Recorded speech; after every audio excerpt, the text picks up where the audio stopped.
Hello friends, rising chance academy के YouTube channel में आपका एक बार फिर से स्वागत है। मैं मनमोहन सिंह आपको केमिस्ट्री पढ़ा रहा था और हमने केमिस्ट्री के आज लेक्चर नंबर 12 में है, जहां पर हम पढ़ रहे थे क्लास 12 की केमिस्ट्री में चैप्टर 1 सॉलिड स्टेट के इनटेक्स क्वेश्चंस को सॉल्व करना। इससे प्रीवियस वीडियो में मैंने पहले सॉलिड स्टेट के सारे थ्योरिटिकल पोर्शन को कवर करते हुए मैं आज आपके सामने एनसीईआरटी के इंडेक्स क्वेश्चन का ये सेकंड लेक्चर है इंडेक्स क्वेश्चन का। इससे पहले question number 1 to 16 index questions के हमने यहाँ पे किए थे और आज हम जो है 17 से 24 तक के क्वेश्चंस को कंप्लीट करेंगे। तो हम लोग शुरू करते हैं। सबसे पहले क्वेश्चन नंबर है हमारा 17, मतलब इंडेक्स क्वेश्चन नंबर 17 है। Which of the following lattices has the highest packing efficiency? It is a multiple choice questions. Which of the following lattices has highest packing efficiency? First, simple cubic. Second, body-centered cubic. Third is hexagonal closed packed lattice. यानी कि इन तीन में से कौन सा हो, किसकी packing efficiency सबसे ज्यादा है। आप पैकिंग एफिशिएंसी की अलग वीडियो पड़ी हुई है, उसमें जाके देखेंगे। तो मैंने आपको निकलवाया था कि अगर आपका सिंपल क्यूबिक है, सिंपल क्यूबिक की पैकिंग एफिशिएंसी 52.4% होती है और अगर आप बात करें आपका बॉडी सेंटर्ड क्यूबिक की, तो उसकी होती है 68%। और अगर आप एचसीपी हेक्सागोनल क्लोज पैकिंग और क्यूबिक क्लोज पैकिंग की बात करें तो उसकी 74% होती है। ठीक है, तो आप इस तरह से देख सकते हैं कि एचसीपी की सबसे ज्यादा है। ठीक है, तो वही आपका आंसर हो जाएगा, यानी हेक्सागोनल क्लोज पैकिंग की जो है सबसे ज्यादा आपकी पैकिंग एफिशिएंसी होती है। चलिए अब बात करते हैं क्वेश्चन नंबर 18 की। क्वेश्चन नंबर 18 क्या कह रहा है हमारा?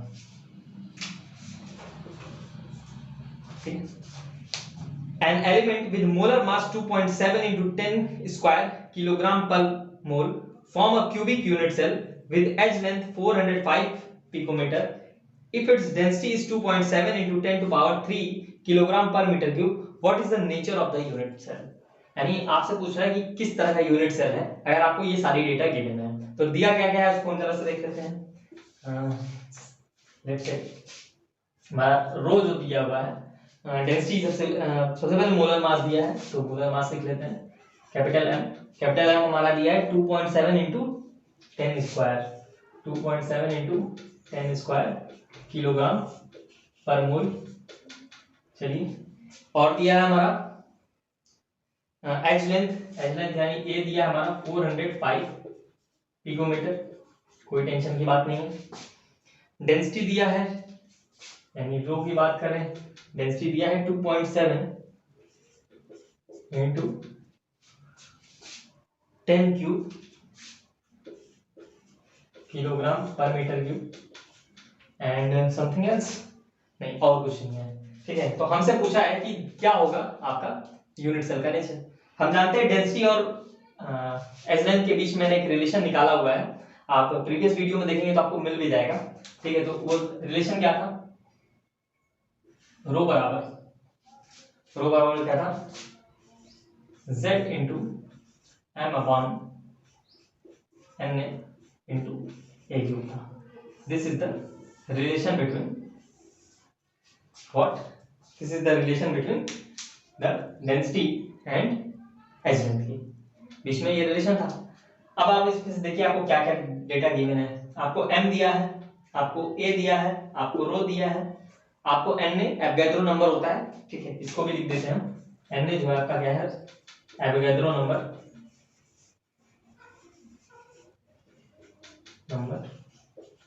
अब वो होता है 6.022 into 10 to power 23। ठीक है, और z आपसे पूछा हुआ है।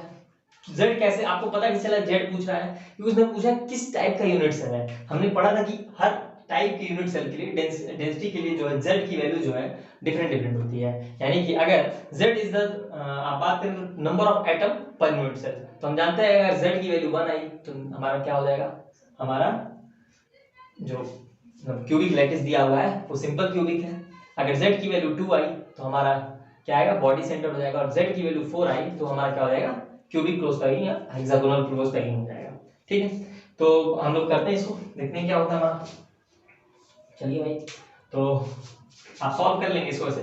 तो z बराबर मैं लिख सकता हूँ इसको rho into N A into A cube upon molar mass. चलिए देखते हैं रो की यूनिट 10 क्यूब किलोग्राम पर मीटर क्यूब, कोई टेंशन की बात नहीं है। ये हो जाएगा 6.022 इंटू 10⁻23, कोई टेंशन नहीं। ए क्यूब 405 पिको में एक पिकोमीटर में 10⁻12, ठीक है। इसको लिख सकते हैं 400 इंटू पावर -12 मीटर हो जाएगा, ठीक है। एक पिकोमीटर में 10⁻12 मीटर होता है, ठीक है। तो ये हो जाएगा 405 इंटू 10⁻12 और इसका क्यूब, ठीक। ए क्यूब दिया हुआ है और अपॉन में मोलर मास 2.7 इंटू 10 स्क्वायर, ठीक है। तो आप यहाँ से देख सकते हैं ये कैंसिल आउट हो जाएगा, ठीक है। और आप इनको काउंट कर लीजिए, 405 है, इसको आप थोड़ा सा और सॉल्व कर सकते हैं, ठीक है। तो आपको कुल सॉल्व करने के बाद लगभग 3.99 के समथिंग जो है आपको यहाँ पे मिलता है, ठीक है। हाँ, तो ये लगभग अप्रोक्सीमेटली 3.99 के लगभग आता है, जो कि हम मान सकते हैं 4 है, ठीक है। आप मैथमेटिक्स सॉल्व कर लेंगे, इसको सॉल्व करने में कोई दिक्कत नहीं है। आप इसका क्यूब निकाल लीजिएगा, इसका 10⁻36 हो जाएगा। तो आप सारे 10 की पावर को एक साथ करके सॉल्व कर लेंगे तो वो भी सॉल्व हो जाएगा, कोई टेंशन की बात नहीं है। तो z की वैल्यू आपकी 4 आ जाएगी, और z की वैल्यू 4 क्या इंप्लाई करती है, this is what, face centred cubic unit cell. यानी किस टाइप का यूनिट सेल है ये, face centred cubic unit cell, यानी this shows that this is FCC type of unit cell। यानी प्रॉब्लम 18 मेरा सॉल्व हो गया है। अब नेक्स्ट चलते हैं हम लोग प्रॉब्लम नंबर 19 पे। चलिए तो बात करते हैं क्वेश्चन नंबर 19 की। क्वेश्चन नंबर 19 मेरा क्या कह रहा है, what type of defect can arise when a solid is heated, which physical property is affected by it and what way. तो आप किसी सब्सटेंस को अगर हीट करते हैं, तो मैंने आपको डिफेक्ट्स वाले चैप्टर जो वीडियो थी उसमें बताया था कि डिफेक्ट जो है अगर हीट करते हैं तो किसकी वजह से डिफेक्ट प्रोड्यूस होता है, कौन सा डिफेक्ट प्रोड्यूस होता है। अगर आप हीट करते हैं तो आपकी वैकेंसी डिफेक्ट प्रोड्यूस होती है, इसीलिए उसको थर्मोडायनामिक डिफेक्ट भी बोलते हैं, ठीक है। तो उससे होता क्या है, वैकेंसी डिफेक्ट अगर आपको याद ना हो तो आपको थोड़ा सा याद दिला देता हूँ। वैकेंसी डिफेक्ट क्या होती है आपकी, वैकेंसी डिफेक्ट को अगर आप याद करें,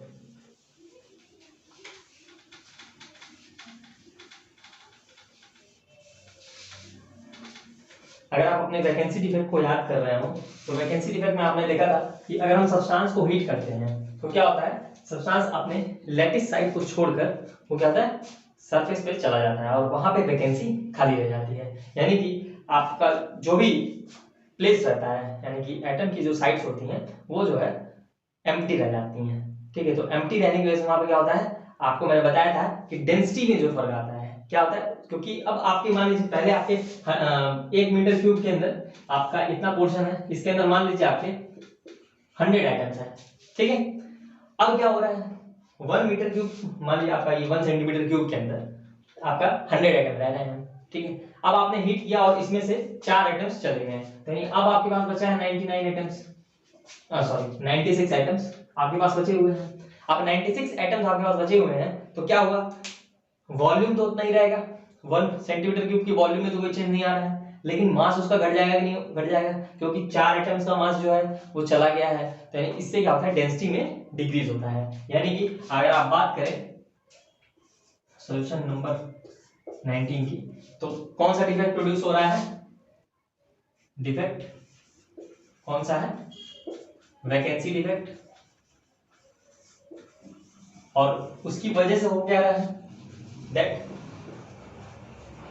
leads to decrease in what, that led to decrease in density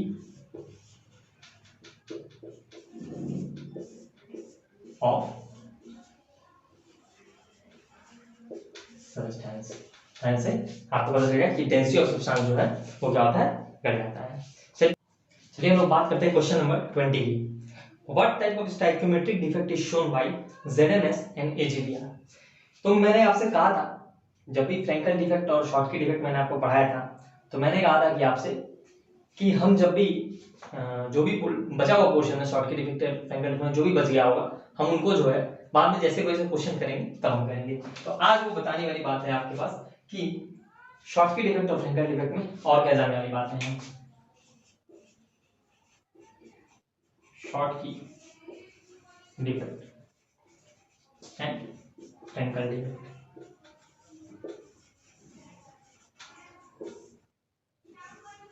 देखिए क्वेश्चन आने आपसे पूछा कि किस टाइप के स्टाइकियोमेट्रिक डिफेक्ट हैं और आपको दिया है आयंस, यानी आयंस दिए ना भाई ZnS और AgBr देने मतलब क्या है कि आपको पॉजिटिव एंड नेगेटिव आयंस के फॉर्म में दिए हैं। जिंक आयन दिया है, ठीक है, सल्फाइड आयन दिया है, आपका ब्रोमाइड आयन दिया है, ठीक है, सिल्वर का आयन दिया है। तो यानी कि आपसे आयनिक कंपाउंड में और आयनिक कंपाउंड में स्टाइकियोमेट्रिक डिफेक्ट दो तरह की होते हैं, फ्रैंकल डिफेक्ट और शॉर्टकट डिफेक्ट। तो हम शॉर्टकट डिफेक्ट और फ्रैंकल डिफेक्ट को पहचानेंगे कैसे? बड़ा सिंपल सा तरीका है शॉर्टकट डिफेक्ट और फ्रैंकल डिफेक्ट को पहचानने के लिए कि अगर आपका कोऑर्डिनेशन नंबर हाई है, यानी कोऑर्डिनेशन नंबर की वैल्यू जो है अगर आपकी हाई है तो आपका वो होगा शॉर्टकट डिफेक्ट, और अगर कोऑर्डिनेशन नंबर की वैल्यू लो है तो वो होगा आपका क्या, फ्रैंकल डिफेक्ट।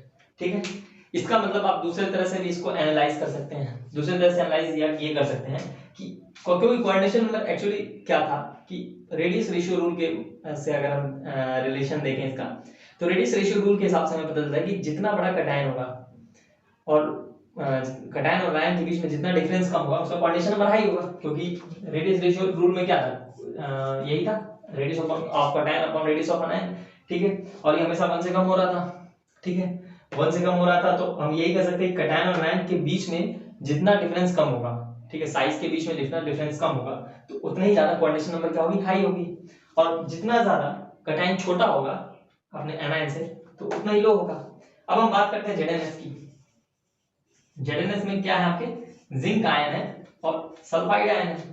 अगर हम बात करें जिंक आयन और सल्फाइड आयन के बीच में, तो इनके बीच में जो रेडियस का जो डिफरेंस है वो बहुत ज्यादा है, इसलिए जो है ये लो कोऑर्डिनेशन नंबर के हैं, इसलिए ये कैसे डिफेक्ट हैं, these are the Frank they show the Frenkel defects. ठीक है, ZnS जो है फ्रैंकल डिफेक्ट शो करता है। AgBr क्या है?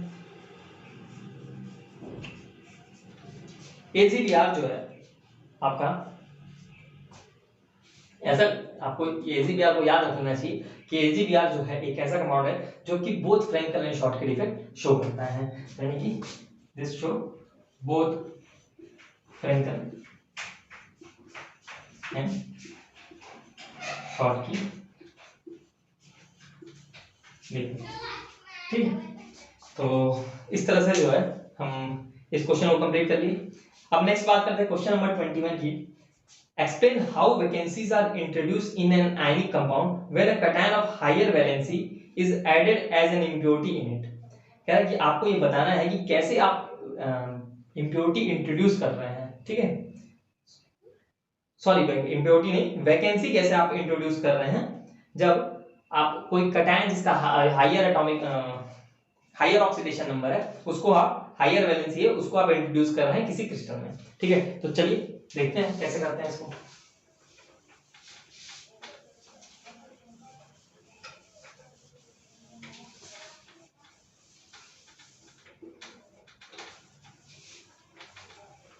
चलिए देखिए ये किस टाइप का डिफेक्ट है, अगर आपको याद हो ये किस टाइप का डिफेक्ट है, जब आप किसी इम्प्योरिटी को ऐड कर रहे हैं और there is change in the there creates a vacancy. आप कोई इम्प्योरिटी ऐड कर रहे हैं तो वैकेंसी के लिए ये किस टाइप का डिफेक्ट था, ये इम्प्योरिटी डिफेक्ट में था, जो हमने नॉन स्टोइकियोमेट्रिक और नॉन स्टोइकियोमेट्रिक डिफेक्ट की बात किया था वो था हमारा इम्प्योरिटी डिफेक्ट। इम्प्योरिटी डिफेक्ट में क्या हुआ था कि हम एक कटायन, जैसे आपका मैंने आपको एग्जांपल के तौर पे बताया भी था उस समय कि मान लीजिए आपका ये एक क्रिस्टल है, ठीक है, इसमें Na और Cl आयंस है, NaCl, अब Na और Cl आयंस ऐसे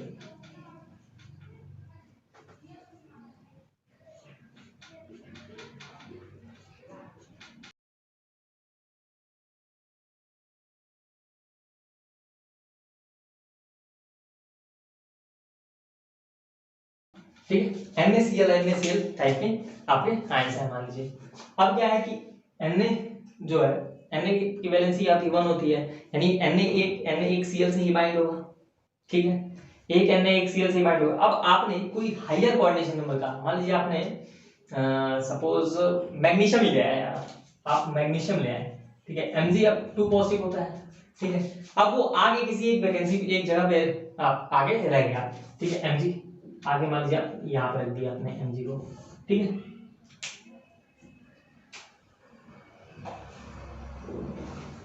Mg जो है आपका यहाँ पे आ गया। अब मैग्नीशियम की जो है क्या है, वैलेंसी तो 2 होती है, और आप अगर देखेंगे तो क्रिस्टल पे यानी कि एक Mg एक Na हटा के एक Mg ऐड करने से क्रिस्टल पे एक पॉजिटिव चार्ज आ गया। क्यों? क्योंकि सोडियम का +1 था और Mg का +2 था, यानी कि पूरे क्रिस्टल पे पॉजिटिव चार्ज आ गया।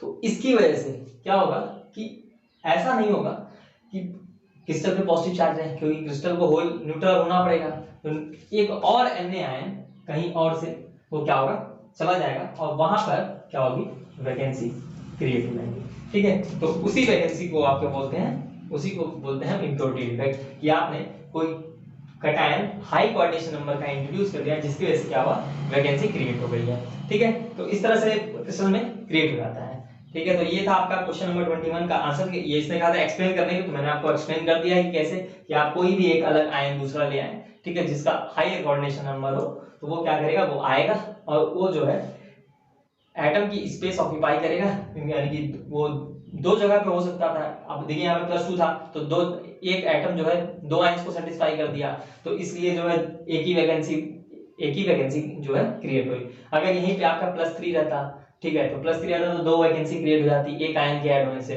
तो इस तरह से वैकेंसीज क्रिएट हो जाती, ठीक है। अब हम लोग नेक्स्ट बात करते हैं क्वेश्चन नंबर 22 को।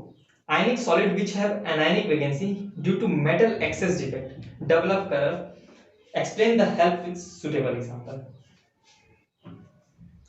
तो आपसे कह रहा है कि एनायनिक वैकेंसी जो क्रिएट हो रही है मेटल एक्सेस डिफेक्ट की वजह से।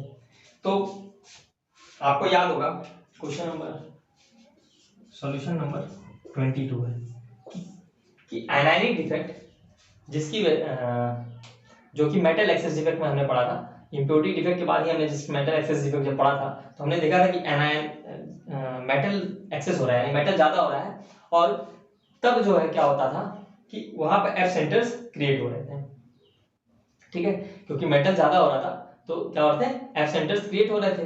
तो वही पूछ रहा है कि आपसे कि आप इसको एक एग्जांपल के तौर पर बताइए। तो एक एग्जांपल के तौर पर इसको भी हम बता सकते हैं। हम क्या ले लें, आप NaCl का क्रिस्टल का एक एग्जांपल ले सकते हैं कि NaCl के क्रिस्टल में क्या होता है कि ये NaCl है आपका, मान लीजिए इसी पे चल रहे थे हम लोग, ठीक है।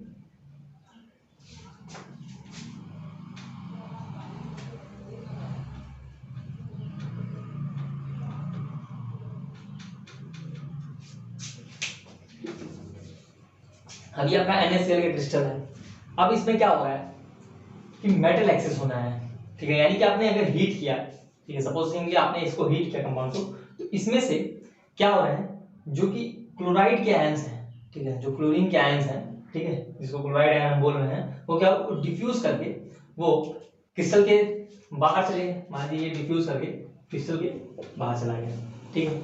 अब क्योंकि बाहर तो आयन के फॉर्म में रहेगा नहीं, वहां से न्यूट्रल होना पड़ेगा, तो जब न्यूट्रल होगा तो Cl होगा, और साथ में जो इलेक्ट्रॉन होगा वो वापस आकर यहाँ की स्पेस ऑक्यूपाई कर लेगा, ठीक है।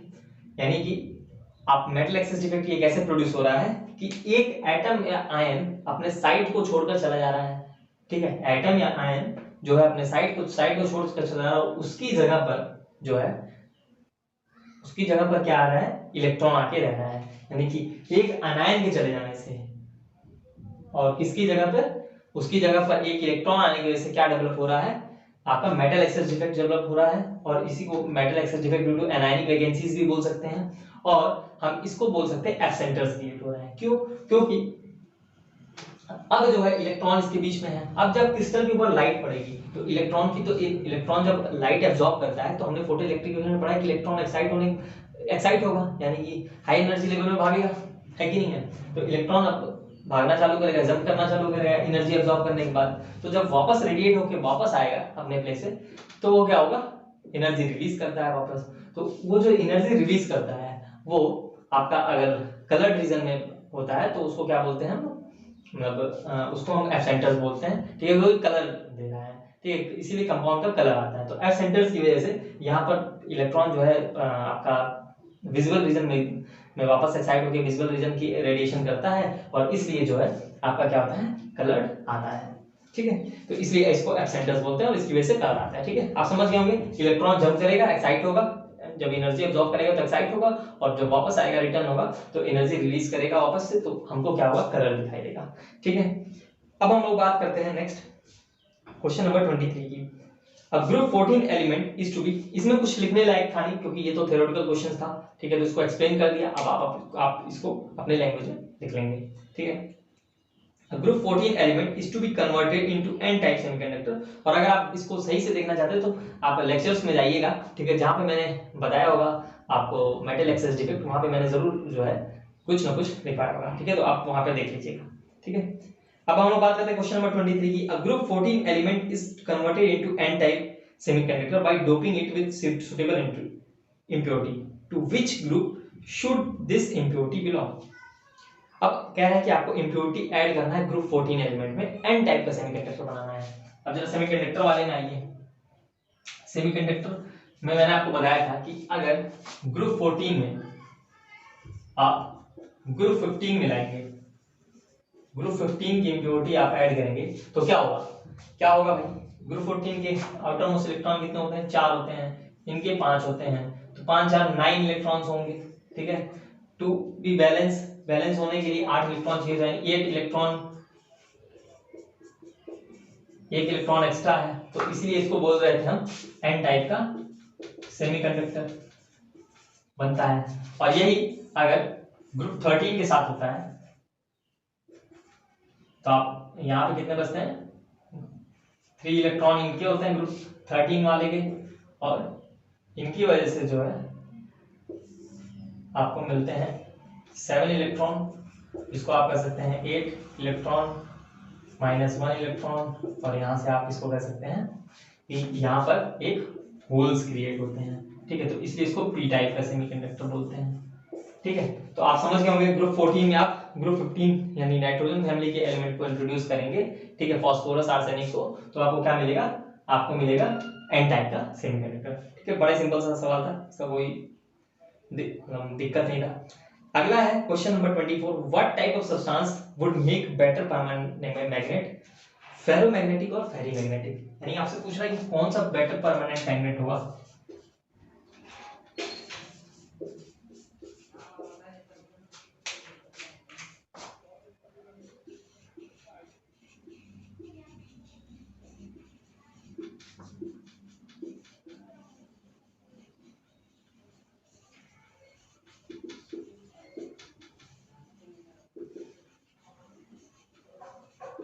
अब आपसे पूछा है कि इन दोनों से बढ़िया परमानेंट मैग्नेट कौन बनेगा, फेरोमैग्नेटिक या फेरीमैग्नेटिक। तो अगर हम बात करते हैं फेरोमैग्नेटिक सब्सटेंस की, तो मैंने जिस दिन मैग्नेटिक प्रॉपर्टी बताया था, क्योंकि सारा पीछे से आया, इसलिए मैं बार बार वही बोलूंगा कि हाँ आप पीछे की वीडियो देखिए, तो आप बेटर यही है कि आप पहले पूरी प्रीवियस वीडियो भी देख के आइए, तब आप इसको सॉल्व करने की कोशिश करेंगे तो ज्यादा आपको समझ आएगा। फेरोमैग्नेटिक सब्सटेंस क्या होता है, फेरोमैग्नेटिक सब्सटेंस में क्या होता है, मान लीजिए आपका ये फेरोमैग्नेटिक सब्सटेंस है, तो इसके अंदर एक छोटे छोटे सर्टेन रीजन्स में क्या होगा, एटम्स के इंटरेक्शंस की वजह से जो है मूवमेंट के इलेक्ट्रॉन्स के मूवमेंट की वजह से, ठीक है, उसमें क्या होता है, वहां पर एक टाइनी मैग्नेट्स है, यानी जिनको डोमेन्स बोलते हैं, वो छोटे छोटे मैग्नेट्स यहाँ पे क्रिएट हो जाते हैं, और हर मैग्नेट का जो अलाइनमेंट होता है वो मतलब रैंडमली होता है, मैं नहीं कहूँगा डिफरेंट होता है, रैंडमली जो है डिस्ट्रीब्यूटेड होता है। ठीक है,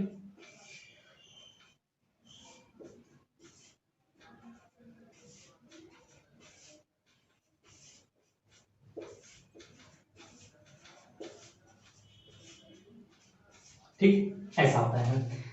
अब जब इसको हम लोग मैग्नेटिक फील्ड में रखते हैं, दिस इज फेरोमैग्नेटिक सब्सटेंस, ठीक है, जब हम इसको इलेक्ट्रिक फील्ड में रखते हैं तो ये क्या होता है, ये सारे जो है एक ही डायरेक्शन में अलाइन हो जाते हैं, यानी कि ये सारे जो है सबकी डायरेक्शन क्या होती है, after placing in magnetic field में रखते हैं तो सारे क्या हो जाते हैं, सारे आपके सेम डायरेक्शन में हो जाते हैं।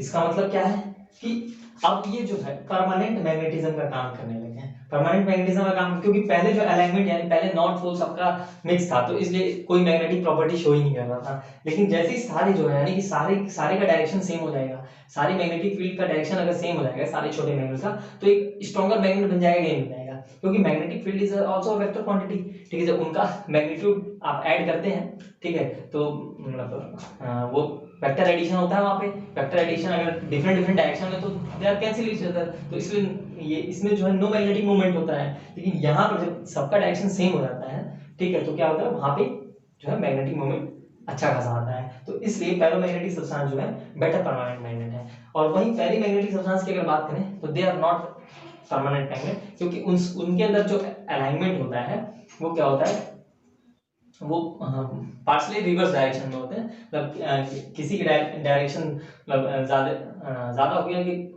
लगभग अनइक्वल, थोड़े से अनइक्वल इंटरवल्स में जो है उनका अलाइनमेंट होता है। इसलिए उनकी जो है मैग्नेटिक प्रॉपर्टी जो है, जब तक वो मैग्नेटिक फील्ड में रहते हैं तब तक उनका जो है वो मैग्नेटिज्म की प्रॉपर्टी शो करते हैं। लेकिन जैसे मैग्नेटिक फील्ड हटा दिया जाता है तो वो मैग्नेटिक प्रॉपर्टी बहुत ही कम शो करते हैं, मतलब वेरी लेस, ठीक है, लगभग नेग्लिजिबल के बारे में मान सकते हैं आप। तो इस तरह से हमने इंडेक्स क्वेश्चन के क्वेश्चन नंबर 24 तक कर लिया है। अब हम लोग देखते हैं एक्सरसाइज के क्वेश्चंस को।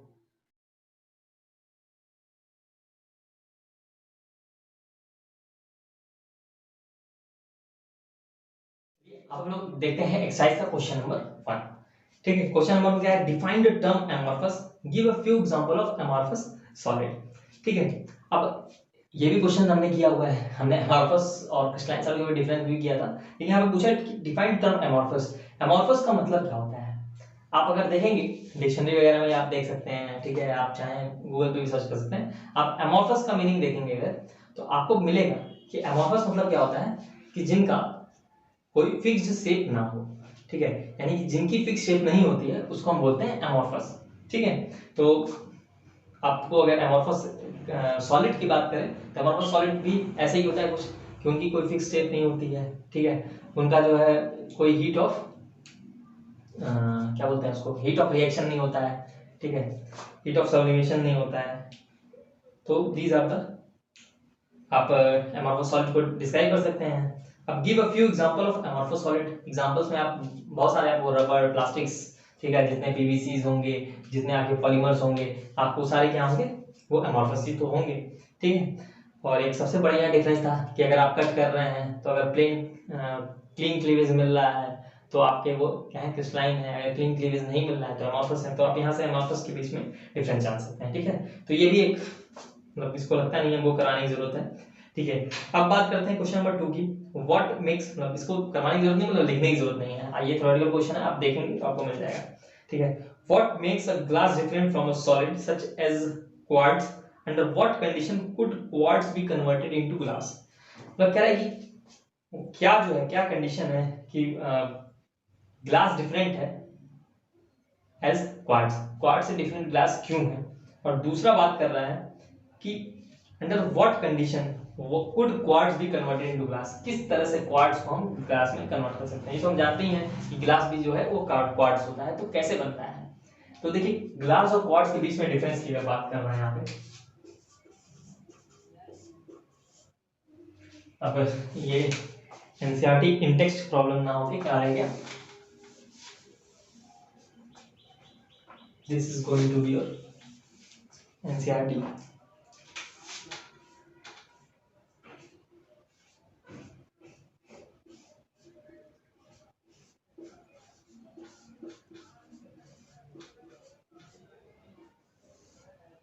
ठीक है, अब ये एक्सरसाइज क्वेश्चन हो गया भाई ठीक है। तो हम लोग अब बात करते हैं क्वेश्चन नंबर 2 की कि what makes a glass different from a quartz. तो अगर ग्लास और क्वार्ट्ज के बीच में डिफरेंस की बात कर रहे हैं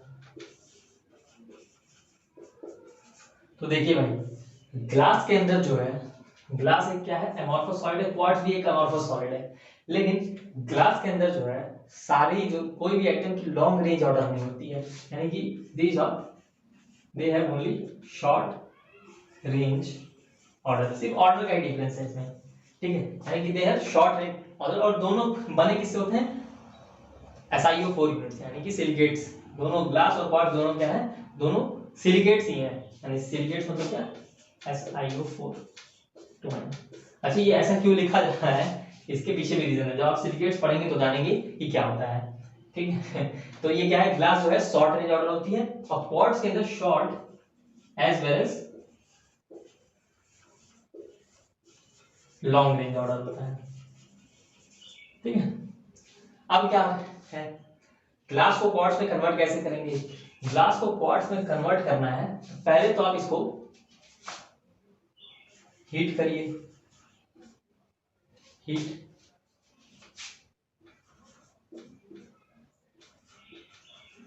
टू मेल्टिंग, ठीक है, इसको हीट करिए, देन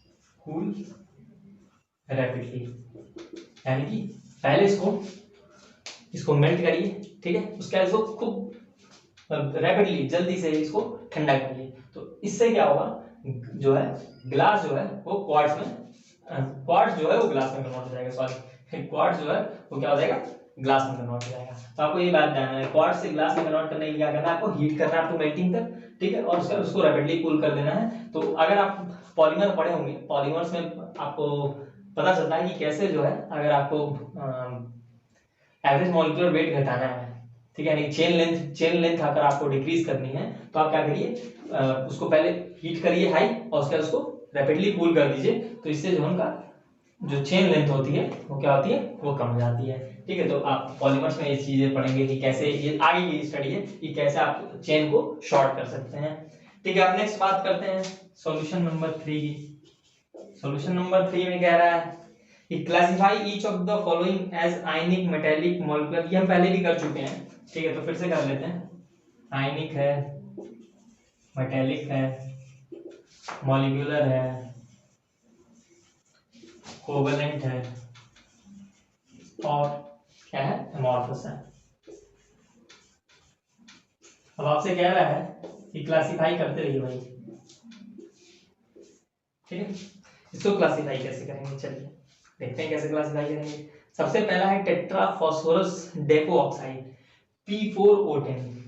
आपको देखने से क्या लग रहा है, मॉलिक्यूल क्यों है, P4O10 जो है ये क्या है, मॉलिक्यूलर सॉलिड है, तो ये आप इसको मॉलिक्यूलर सॉलिड्स में रख देंगे, ठीक है।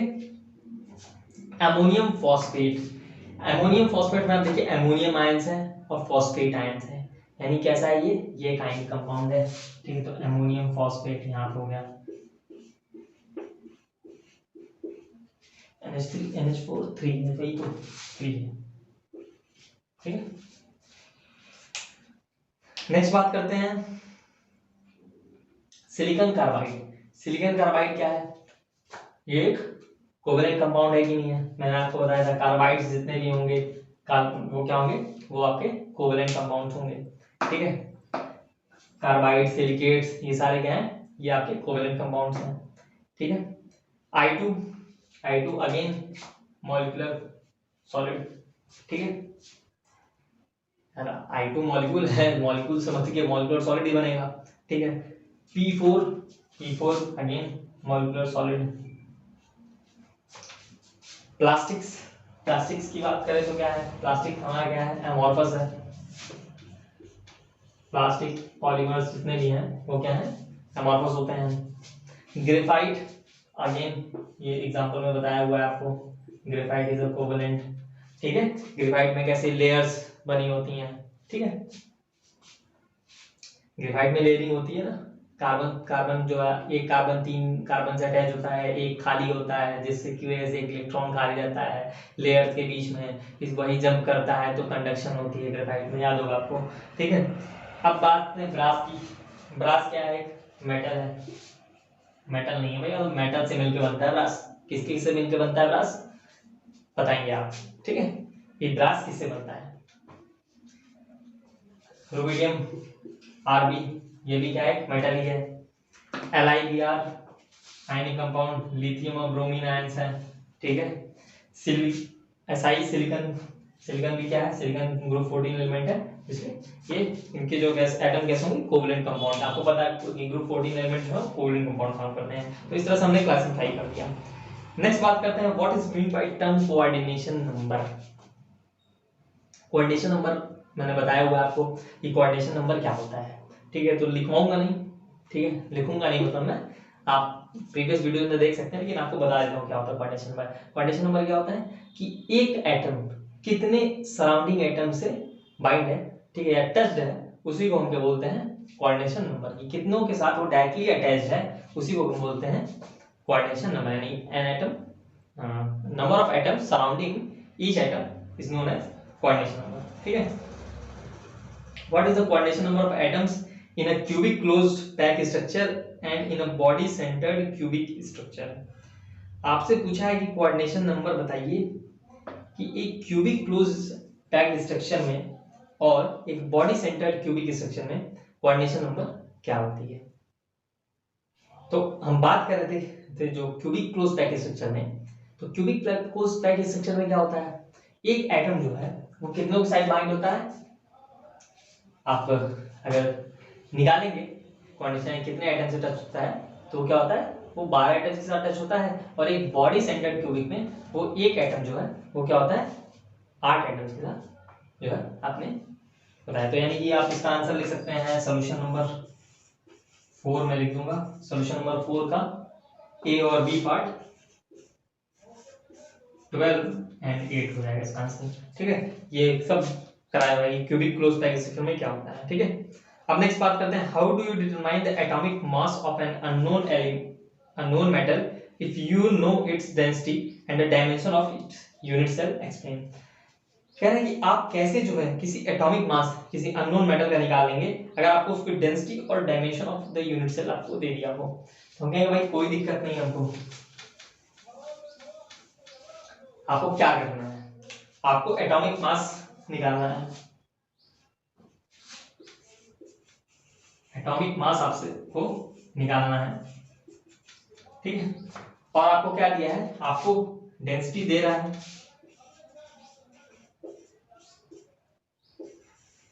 डेंसिटी गिवन, और dimension of unit cell, dimension यानी कि ए दे रहा है, ठीक है, ये देना है। तो आपको एटॉमिक मास निकालना है। आपको सीधे सीधे दिख रहा है ये आपका डेंसिटी और ए के बीच के रिलेशन वाला हो जाएगा, ठीक है। यानी हम क्या लगा सकते हैं इस पे हम तुरंत ये फॉर्मूला लगाएंगे, रो बराबर z इंटू एम अपॉन ए क्यूब इंटू एन।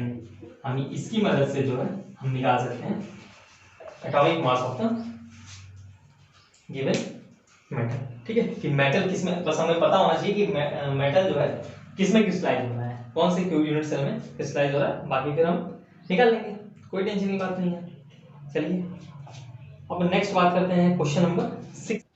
चलिए लोग बात करते हैं क्वेश्चन नंबर 6 की। क्वेश्चन नंबर 6 में अगर आप देखें तो हमसे पूछा है कि stability of crystal is reflected in the magnitude of its melting point, comment, ठीक है। किसी क्रिस्टल की स्टेबिलिटी जो है उसकी मेल्टिंग पॉइंट के ऊपर डिपेंड करती है। आप कैसे कर सकते हैं, बिल्कुल कह सकते हैं हम कहेंगे जो मेल्टिंग पॉइंट होता है वो क्या होता है, मान लीजिए मेल्टिंग पॉइंट क्या होता है कि आप कोई स्टेट सॉलिड में है, ठीक है, उससे आप उसको लिक्विड में कन्वर्ट करना चाहते हैं, ठीक है। तो वो जो स्टेट चेंज होता है उसी को हम मेल्टिंग पॉइंट बोलते हैं। जिस टेम्परेचर पे चेंज होना चालू होता है उसको हम बोलते हैं मेल्टिंग पॉइंट, ठीक है। अब मान लीजिए कोई सॉलिड है, सॉलिड से लिक्विड में, सॉलिड में इंटरमॉलिक्यूलर फोर्सेस हाई होती हैं, आईएमएफ की बात करें, इंटरमॉलिक्यूलर फोर्सेस हाई होती है, इसमें क्या होती है कंपैरेटिवली लो होती है, ठीक है। तो यानी कि जो आपको क्या करना है, इनके मॉलिक्यूल को डिसोसिएट करना है ताकि वो क्या हो जाए, उनके बीच की फोर्स वीक हो जाए। तो स्टेबिलिटी कब ज्यादा होगी, तो मॉलिक्यूल्स के बीच की फोर्स, जो मॉलिक्यूल्स के बीच की जो फोर्स है वो क्या होगी, उसको आपको ब्रेक करना है, तब जाके आप यहाँ पे अलग अलग कर पाएंगे, उसको थोड़ा दूर दूर कर पाएंगे, ठीक है। तो इंटरमॉलिक्यूलर फोर्सेस जितनी ज्यादा हाई होगी, ठीक है, उतनी ज्यादा जो है आपकी क्या होगी मेल्टिंग पॉइंट होगी, क्योंकि जितना उतना ही ज्यादा आपको फोर्स, उतना ही ज्यादा आपको फोर्स लगाना पड़ेगा तोड़ने के लिए, ठीक है। तो इसलिए जो है टेम्परेचर आपका जिसका मेल्टिंग पॉइंट जितना ज्यादा हाई होगा उतना ही ज्यादा उसका क्या होगा स्टेबिलिटी होगा, क्योंकि आपको उतना ही टेम्परेचर देना पड़ रहा है, तो इसलिए जितना ज्यादा स्टेबल उतनी ज्यादा टेम्परेचर, ठीक है। तो इसलिए जो है आप कह सकते हैं कि यस दिस इज ट्रू, ठीक है, डायरेक्टली प्रोपोर्शनल है, stability is directly proportional to melting point. ठीक है, आप ऐसा कह सकते हैं। अब उसमें और क्या है कि आप मेल्टिंग पॉइंट का डेटा कलेक्ट करिए solid water, ethyl alcohol, di ethyl alcohol और मीथेन का, ठीक है, किसी डेटा बुक में से, और आप बताइए कि क्या है इनके बीच में। ठीक है, तो आप अगर देखेंगे वाटर का क्या होता है, वाटर का मेल्टिंग पॉइंट 0 डिग्री सेल्सियस होता है, और अल्कोहल का आपका लगभग मान के चलिए आपका एक 155 केल्विन है, ठीक है, मेरे पास डेटा बुक में दिया हुआ है 155 केल्विन है, लिख लेते हैं लोग, कोई दिक्कत की बात नहीं है। CH3OH का क्या है 155 केल्विन है, ठीक है, और H2O का 273 केल्विन है, और आपका डाइथाइल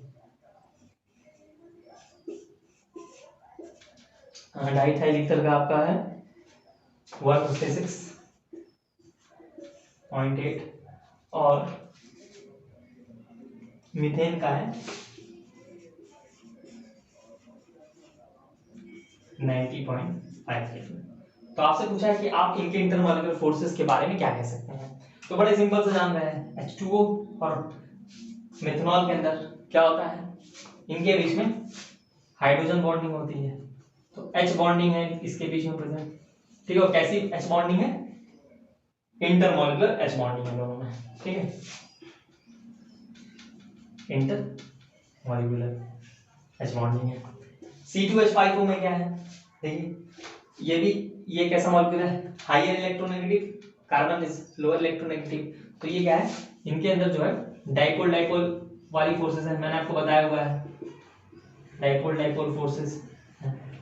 और मीथेन कैसा है, मीथेन C और H है, C और H के बीच में अगर हम देखें इलेक्ट्रोनेगेटिव डिफरेंस उतना ज्यादा है नहीं, तो इसलिए क्या है नॉन पोलर सॉलिड्स हैं, और इनके बीच की जो फोर्स होती है वो आपकी क्या है,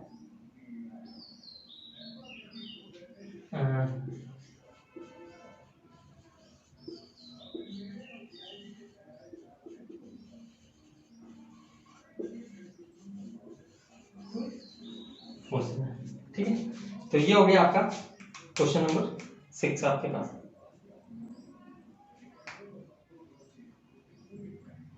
ठीक है, ये हो गया आपका, चलिए हाँ चलिए क्वेश्चन नंबर अब 7 की बात करते हैं। क्वेश्चन नंबर 7 थ्योरेटिकल क्वेश्चन है, how to distinguish between the pair of terms hexagonal close packing and cubic close packing, के बीच में आप कैसे डिफरेंस करेंगे।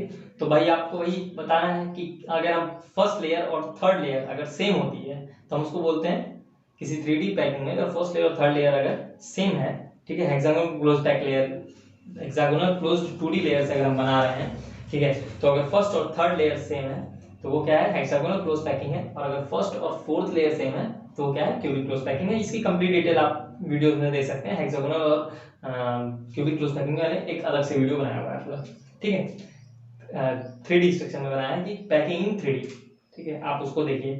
Crystal lattice and unit cell, crystal lattice और यूनिट सेल के बीच में भी पहले डिफरेंस होता है कि क्रिस्टल लैटिस क्या होता है और यूनिट सेल क्या होता है। यूनिट सेल ही एक छोटा सा एंटिटी है, ठीक है, एक क्रिस्टल लैटिस को बनाने के लिए जो सबसे छोटी यूनिट होती है उसी को हम यूनिट सेल बोलते हैं, ठीक है। टेट्राहेड्रल बॉयड एंड ऑक्टाहेड्रल बॉयड्स, इसके बीच इसके लिए तो मैंने आपको एक अलग से लेक्चर बना ही रखा है कि टेट्राहेड्रल बॉयड्स और ऑक्टाहेड्रल बॉयड्स क्या होती हैं, ठीक है, तो वो सब आप वहां पे देख लेंगे, ठीक है, इसको लिखवाने की जरूरत, इसमें टाइम वेस्ट करने की जरूरत नहीं है, ठीक है। नेक्स्ट भी वही वैसा ही है, how many lattice points are there in one unit cell in each of the following face centred cubic, face centered tetragonal and body centred.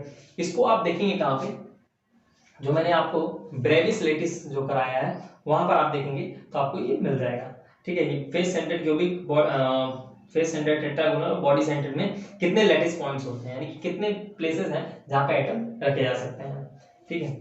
अब क्वेश्चन नंबर 9 है, the explain the basis of similarities and difference between metallic and ionic crystal, ठीक है।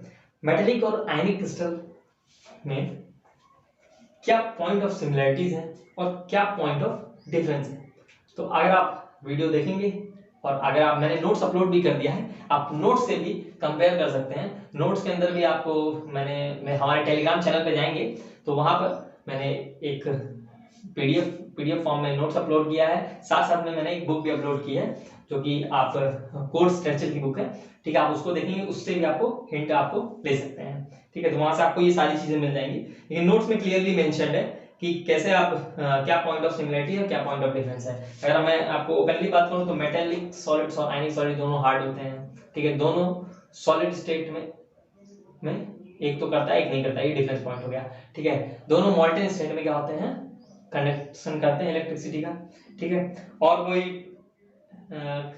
Colour भी show करते ही हैं, ठीक है। Some metals colour show भी करते हैं। तो इस तरह से आप जो है डिफरेंस पॉइंट तो आप जान ही रहे हैं कि सॉलिड में तो दोनों नहीं करते हैं कंडक्शन, ठीक है। फिर मेटेलिक की प्रॉपर्टी होती है मेलेबल और डक्टाइल की, लेकिन आयनिक की प्रॉपर्टी होती है ब्रिटल होते हैं, ठीक है। तो इस तरह से आप पॉइंट ऑफ डिफरेंस वहां से आप देख सकते हैं, ठीक है। चलिए सेकंड पार्ट देखते हैं। Ionic solids are hard and brittle. Ionic solid जो है हार्ड और ब्रिटल होते हैं, क्यों होते हैं? अब आयनिक सॉलिड हार्ड क्यों होंगे भाई? आयनिक सॉलिड्स मैंने कहा जब भी हार्ड की बात कर रहा था, यानी कि उनके बीच का क्या है, फोर्स बहुत स्ट्रांग है। यानी कि आयनिक सॉलिड्स के बीच में जो फोर्स इन्वॉल्व होती है, इलेक्ट्रोस्टैटिक फोर्स, वो क्या होती है, बहुत ही स्ट्रांग होती है, इसलिए वो हार्ड है। और वो ब्रिटल क्यों है?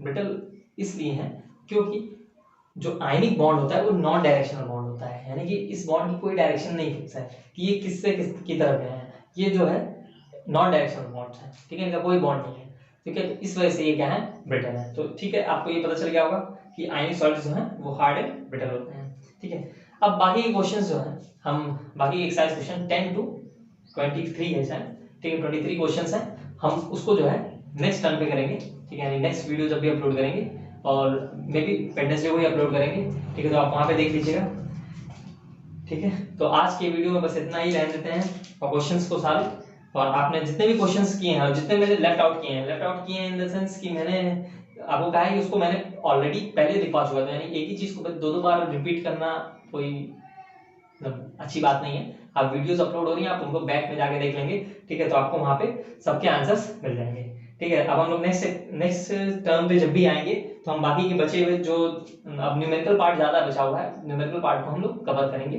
तब तक के लिए be safe, keep rising and go ahead, ठीक है। तो चलते हैं, बाय बाय।